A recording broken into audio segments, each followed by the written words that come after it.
Hi, it's me, your best friend Dallas, but you can call me... A nudist who called himself Reverend Flashback. Today I want to tell you about a legendary game from my poor childhood. A game that started a long chain of unforeseen consequences.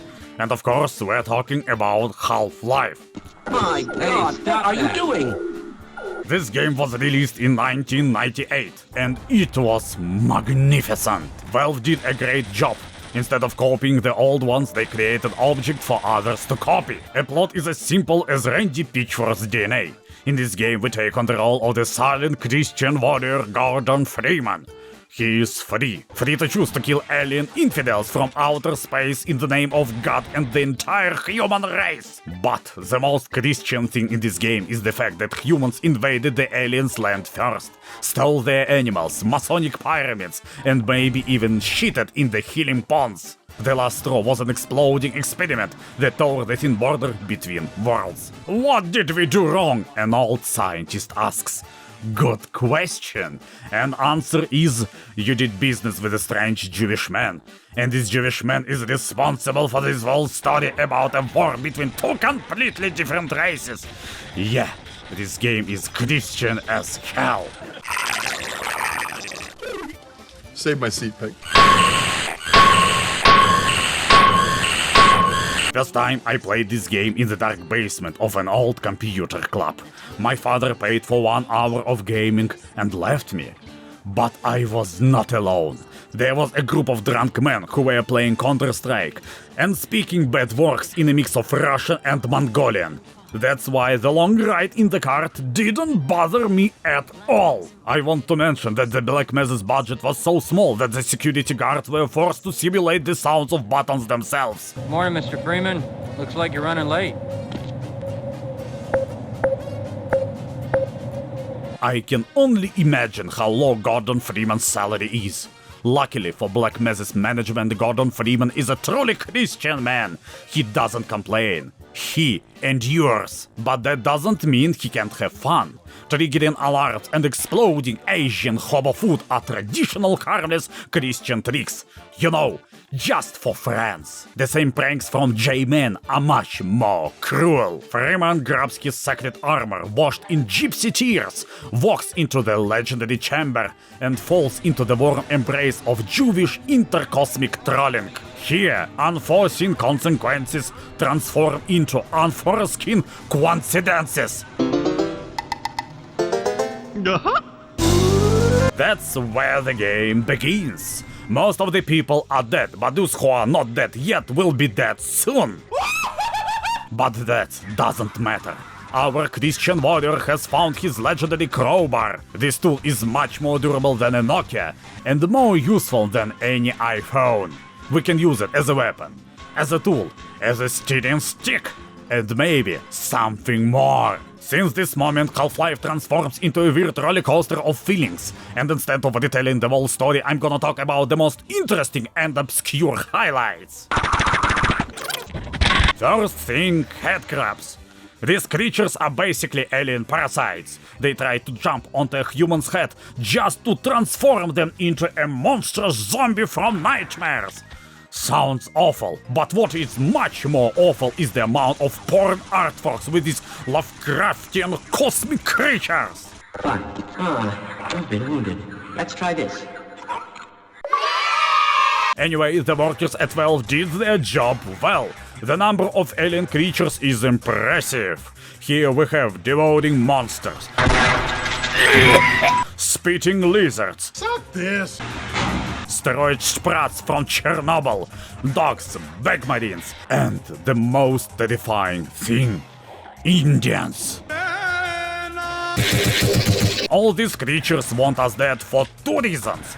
The J-Man and flying grotesque version of Akira. So when there is an opportunity to avoid battle, I do it in the mercy of his name. For example, here is a bunch of cosmic dogs. They're trapped and not dangerous. We're not gonna kill them, because Freeman is God's warrior, not a degenerate dog hunter. Alien creatures are dangerous, but what is truly dangerous in this game, and much more motivated to kill the mighty Christian warrior, is the US government. These soldiers were sent here to perform a traditional American amusement, shooting. But soon they had a second objective, to kill Freeman. They are armed, deadly and cunning, unlike the poor members of the Black Mesa community. Rescued at last. Thank God you're here. But for Freeman, they are no threat. Not because of his weapons, skill or armor. The main reason is quick loads. I am not a hardcore speedrunner who tries to run through the game without dying. No, I play like a completely unskilled imbecile because I can afford it. Is it possible to learn this power? Also, during our adventures we can see the J-Man in absolutely random places.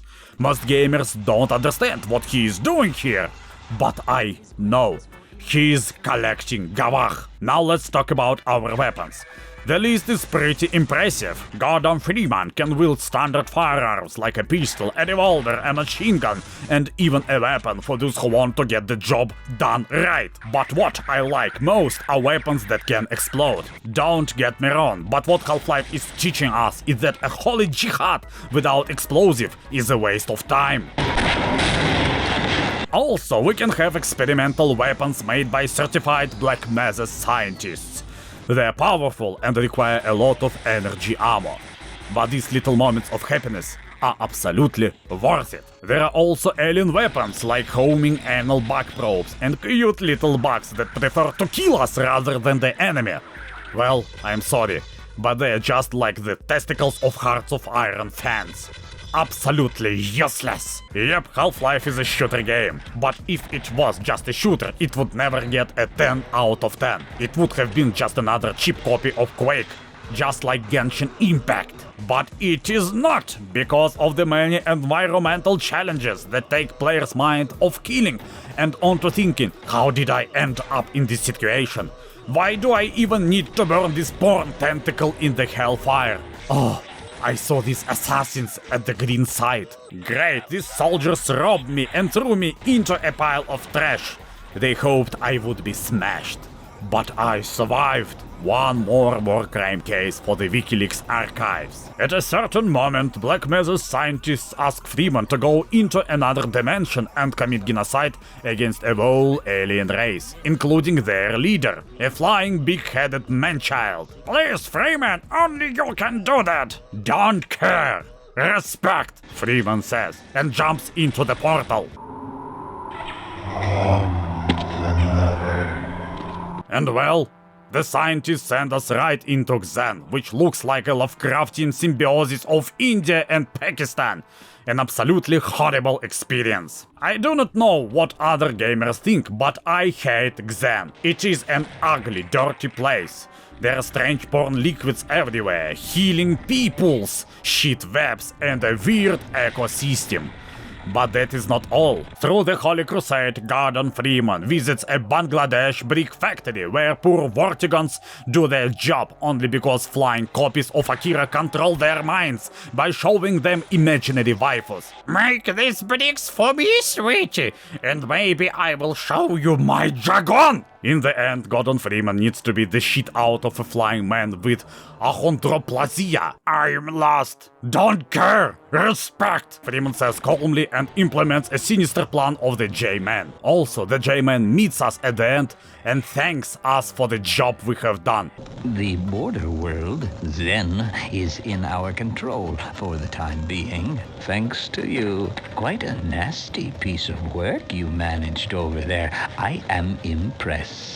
At this moment, Freeman realizes that he was just a tool in the hands of something unknown, something sinister, something unforeseen. At last, the J-Man offers Freeman to be free and choose between two possible endings. Continue working for the J-Man or end up in a gangbang on Epstein Island. My choice is obvious. Wisely done, Mr. Freeman. I will see you up ahead. And that was Half-Life, my dear friends. This game is awesome and I am glad that I replayed it one more time. Thank you for watching. Don't forget to subscribe and give a thumbs up. If you do not, I will end up living like a vertigant. I don't want to spend my life simulating an orthodox right-wing populist on Twitter, so please, do not leave me. Anyway, thanks for watching, and see you soon.